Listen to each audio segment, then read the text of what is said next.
कर्तव्य को सर्वोच्च प्राथमिकता दी है। कई लोगों ने अपने परिवार के अहम सदस्यों, अपने करीबियों को खोया भी है।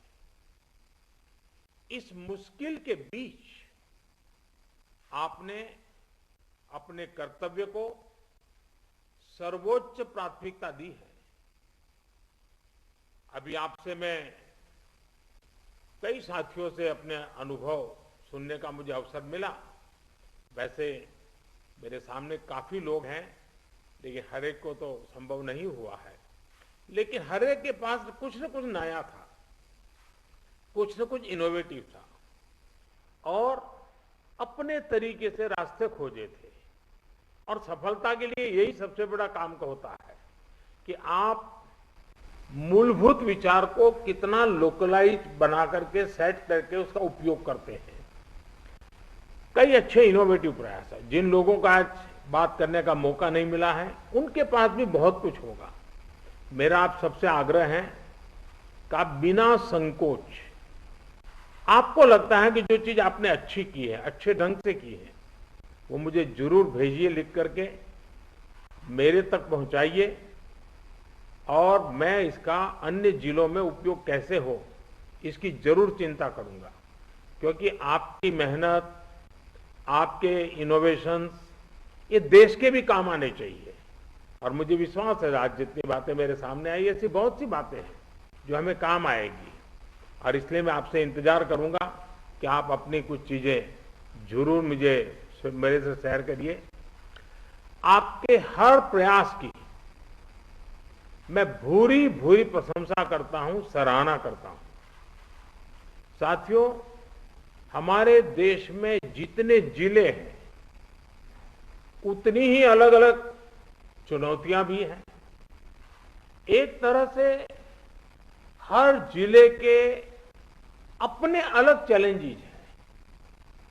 आप अपने जिले के चैलेंजेस को बहुत बेहतर तरीके से समझते हैं और इसलिए जब आपका जिला अगर जीतता है तो मतलब देश जीतता है। जब आपका जिला कोरोना को हराता है तो देश कोरोना को हराता है। और इसलिए जिले का मिजाज, गांव गांव में एक मैसेज कि मेरा गांव मैं कोरोना मुक्त रखूंगा, मेरे गांव में मैं कोरोना को प्रवेश नहीं करने दूंगा। ये गांव के लोग संकल्प लें और गांव के लोग जिस प्रकार से व्यवस्थाएं करते हैं, मैं तो हैरान था। पिछले बार जबकि ये कालखंड था और पता नहीं था कि इस स्थिति में कैसे करना, फिर भी हमने गांव में एग्रीकल्चर सेक्टर के लिए कोई लॉकडाउन नहीं लगाया था। और मजा यह है कि खेतों में गांव के लोग काम करते थे तो खेत में भी सोशल डिस्टेंसिंग के साथ खेती के काम शुरू किए थे। पिछली बार आपको याद होगा। मतलब हमारे गांव कितनी तेजी से संदेश को पकड़ भी लेते हैं और अपनी जरूरत के हिसाब से उसको मॉडिफाई करके पक्का कर लेते हैं। गांव की ये ताकत है। मैंने देखा है आज भी कई गांवों ने अपने यहाँ आना जाना सब बहुत अच्छे ढंग से मैनेज किया है। गांव की जरूरत के लिए 1 या 2 लोग बाहर जाते हैं, चीजें लेकर के आते हैं, गांव में बांट देते हैं और गांव में से कोई मेहमान भी आए तो उसको पहले बाहर रखते हैं। गांव की अपनी एक ताकत होती है, उस ताकत का अपना एक उपयोग होता है। और मैं साथियों कहना चाहूंगा कि कोरोना के खिलाफ इस युद्ध में आप सब लोग एक बहुत महत्वपूर्ण भूमिका में हैं। आप एक तरह से इस युद्ध के फील्ड कमांडर हैं। जैसा कि किसी भी युद्ध में होता है, फील्ड कमांडर बड़ी योजना को मूर्त रूप देता है, जमीन पर उस लड़ाई को लड़ता है, परिस्थिति के अनुसार निर्णय लेता है।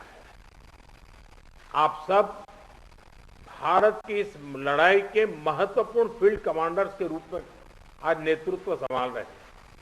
और इस वायरस के खिलाफ हमारे हथियार क्या है? हमारे हथियार हैं local containment zones, aggressive testing और लोगों तक सही और पूरी जानकारी, हॉस्पिटल्स में कितने बेड्स उपलब्ध हैं, कहां उपलब्ध हैं, ये जानकारी आसानी से उपलब्ध होने पर लोगों की सहूलियत बढ़ती है। इसी तरह काला बाजारी पर लगाम हो, ऐसे लोगों पर सख्त कार्रवाई हो या फ्रंटलाइन वर्कर्स का मोरल हाई रखकर उन्हें मोबिलाइज करना हो, एक फील्ड कमांडर के रूप में आपके प्रयास पूरे जिले को मजबूती देते हैं।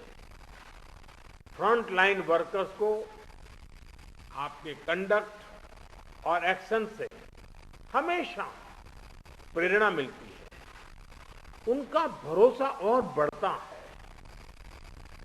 मैं आपसे एक और बात कहना चाहूंगा। अब इसलिए अगर आपको कहीं लगता है कि सरकार द्वारा बनाई पॉलिसी में जिला स्तर पर किसी इनोवेशन की जरूरत है, उस इनोवेशन में से पॉलिसी को ताकत मिलेगी, तो मेरा आपको खुली छूट है, आप जरूर कीजिए। अगर ये इनोवेशन आपके जिले की स्थानीय जरूरतों के हिसाब से है तो उसे उसी हिसाब में करिए। अगर आपको लगता है कि आपने जो इनोवेशन किया है वो पूरे प्रदेश के लिए या पूरे देश के लिए बेनिफिशियल है, तो उसे सरकार तक भी पहुंचाइए।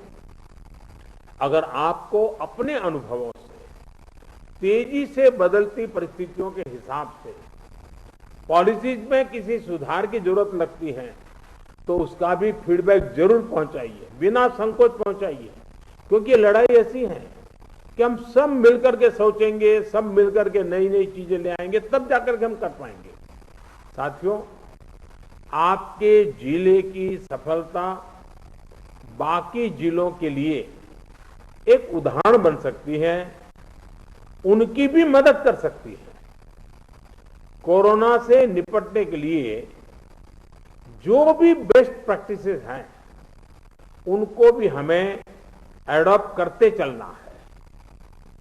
आपके बहुत से साथी ऐसे जिलों में होंगे जहां कोरोना संक्रमण पीक पर पहुंचने के बाद अब कम हो रहा है।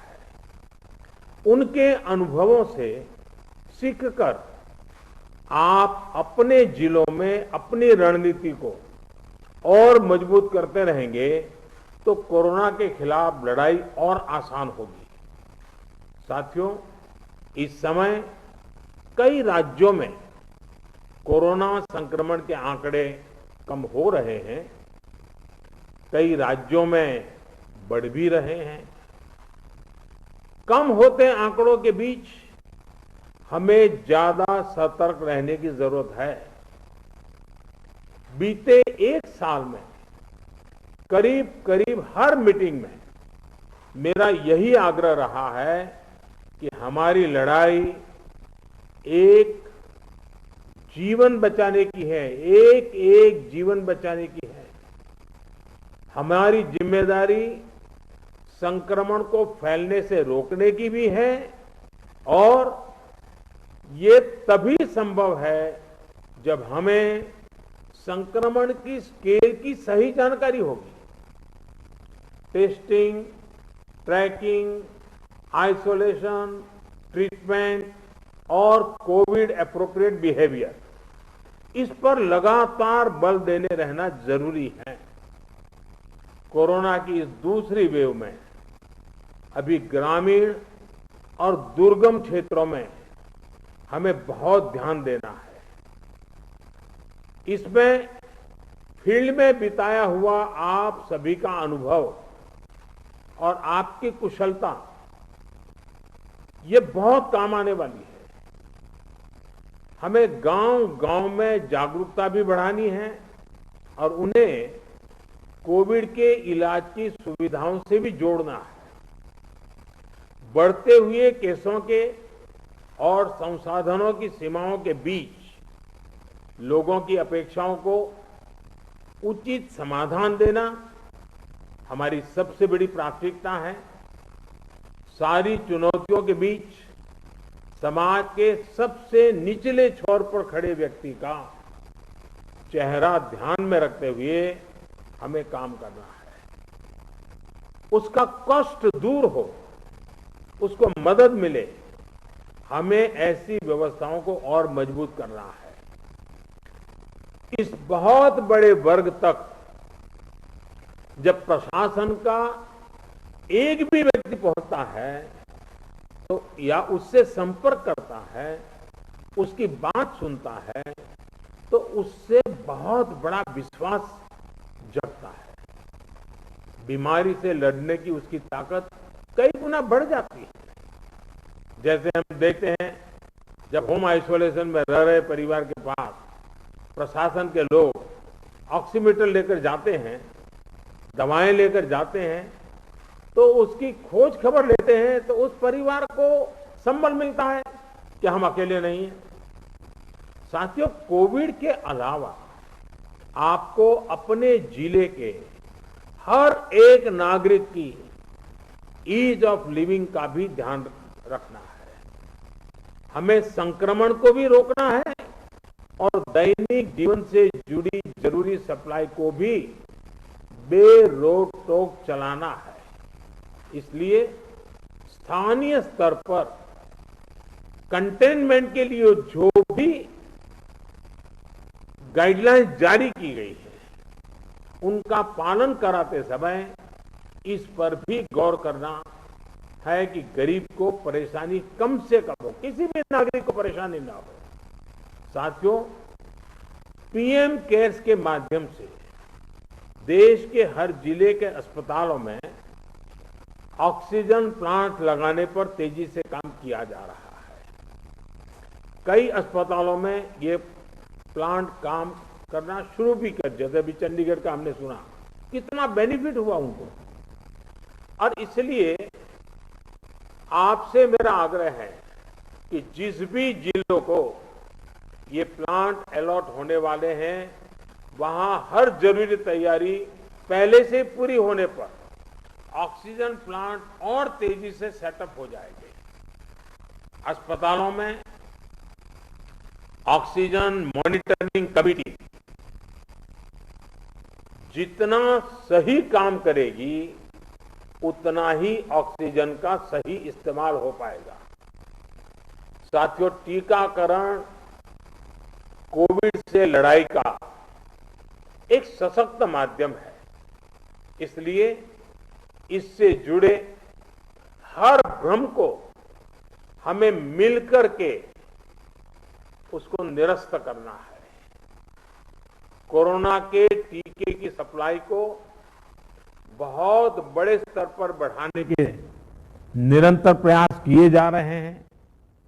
वैक्सीनेशन के लेकर व्यवस्थाओं और प्रक्रियाओं को हेल्थ मिनिस्ट्री लगातार स्ट्रीमलाइन कर रही है। कोशिश ये है कि अगले 15 दिन का शेड्यूल राज्यों को एडवांस में मिल जाए। इससे आपको भी पता रहेगा कि जिले में कितने लोगों के लिए वैक्सीन उपलब्ध होने जा रही है और आपको किस हिसाब से तैयारी करनी है। वैक्सीन वेस्टेज रोकने में जिला स्तर पर सही प्रबंधन की भूमिका के बारे में भी आप अच्छी तरह जानते हैं। आपके सहयोग से वैक्सीन वेस्टेज पूरी तरह रुक सकती है। इतना ही नहीं, ऑप्टिमम यूटिलाइजेशन की दिशा में हम सफलतापूर्वक आगे बढ़ सकते हैं। साथियों, ये समय एक प्रशासक के साथ ही एक ह्यूमन रिसोर्स और लॉजिस्टिक मैनेजर के रूप में भी आपकी भूमिका को टेस्ट कर रहा है। मेडिकल से जुड़ी सप्लाई ही नहीं, बल्कि आपके जिले में दूसरी जरूरी सप्लाई भी पर्याप्त हो, ये बहुत जरूरी है। बरसात के मौसम में हम सब जानते हैं कि आप जो रोजमर्रा सरकार के कामों में जुड़े होते हैं, लेकिन जैसे ही जून महीना सामने आना शुरू होता है, आपका ध्यान मौसम, बारिश, क्या हो सकता है, क्या कर, उसमें जाता ही है। काफी आपको अटेंशन देना पड़ता है। और इस बार भी बारिश अब शुरू होने जा रही है, तो स्वाभाविक आपको बरसात के मौसम की जो चुनौतियां हैं, जो एक्स्ट्रा आपके लिए बर्डन भी होती हैं, जिम्मेवारी भी होती हैं, और इसलिए आपको बहुत तेजी से अपनी जरूरतों को मैप करना है और जरूरी प्रबंध करना है। अब कई बार तेज बारिश के कारण बिजली चली जाती है और कहीं अस्पताल में बिजली चली गई तो बहुत बड़ा संकट हो जाएगा ऐसे समय। तो ये चीजें अभी से हमको सोचनी पड़ेगी। चुनौती बड़ी है, लेकिन हमारा हौसला उससे भी बड़ा है और हमारा रिस्पॉन्स न भूतो न भविष्यति ऐसा ही होना चाहिए। इसी हौसले और संकलन के साथ, इसी इरादे और संकल्प के साथ हम देश को इस संकट से बाहर निकालेंगे। अभी कोरोना के खिलाफ आपको जो अनुभव मिलेंगे वो भविष्य में भी आपके भी और देश के भी बहुत काम आने वाले हैं। इन अनुभवों का सही इस्तेमाल करके आप आगे भी देश की बड़ी सेवा कर सकते हैं। मुझे विश्वास है कि आपके सहयोग से, आपके कुशल नेतृत्व से, आपके कुशल प्रबंधन से भारत कोरोना के खिलाफ इस लड़ाई में मजबूती से आगे बढ़ेगा। मुझे खुशी है कि आज सभी जो राज्य इस मीटिंग में हैं, उनके सभी माननीय मुख्यमंत्रियों ने भी समय निकाला। जब कार्यक्रम की रचना कर रहे थे तब लग रहा था कि मुख्यमंत्रियों का समय इसमें व्यस्त करने की जरूरत नहीं है, क्योंकि जिले के लोगों से बात करना है वो तो जानते ही थे। लेकिन फिर भी इस विषय के प्रति गंभीरता को लेकर के, संवेदनशीलता को लेकर के मुख्यमंत्री भी इसमें जुड़े हैं, ये बहुत ही स्वागत योग्य है।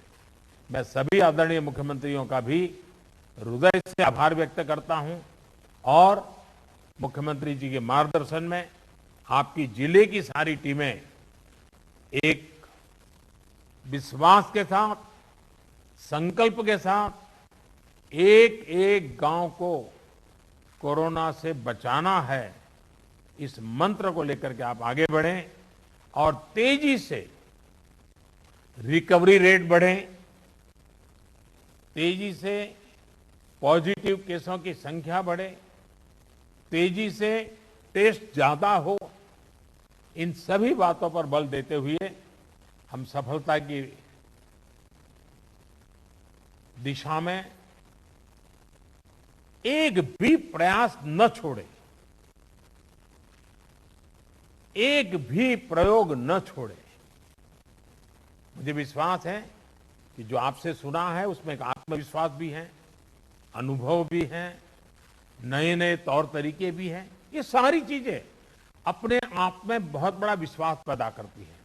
मैं फिर एक बार आप सबका बहुत बहुत धन्यवाद करता हूं और बहुत बड़ा काम है, फील्ड में रहना है।